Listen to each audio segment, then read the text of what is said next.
नमस्कार विद्यार्थी मित्रांनो, आज आपण पाहत आहोत छत्रपती शिवाजी महाराज यांच्याविषयी निबंध। झाले बहु होतील बहु, झाले बहु होतील बहु, परंतु यास महा, परंतु यास महा। हे वर्णन ज्यांना तंतोतंत लागू पडते ते म्हणजे छत्रपती शिवाजी महाराज। म्हणूनच आज 300 वर्ष उलटून गेली तरी लोकांच्या मनातील महाराजांचे स्थान अढळ आहे। छत्रपती शिवाजी महाराज हिंदवी स्वराज्याचे संस्थापक तसेच महान युगपुरुष होते। त्यांनी शून्यातून केलेली स्वराज्याची निर्मिती ही सर्वांसाठी खूप प्रेरणादायी आहे। छत्रपती शिवाजी महाराज हे आदर्श स्वराज्य कारभार करणारे महाराष्ट्राचे पहिले छत्रपती होते।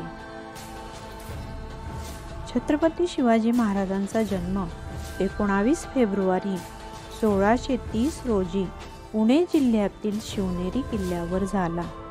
त्यांच्या वडिलांचे नाव शहाजी राजे भोसले आणि आईचे नाव जिजाबाई असे होते। माता जिजाऊंनी त्यांना उत्तम संस्कार व शिकवण दिली, तर वडिलांकडून त्यांना शौर्याचा वारसा मिळाला।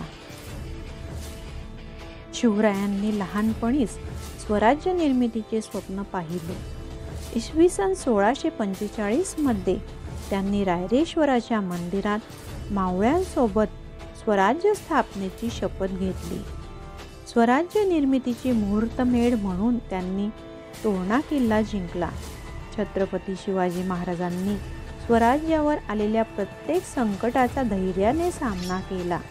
कधी शक्तीचा तर कधी युक्तीचा वापर करून त्यांनी आपले स्वराज्याचे स्वप्न साकार केले।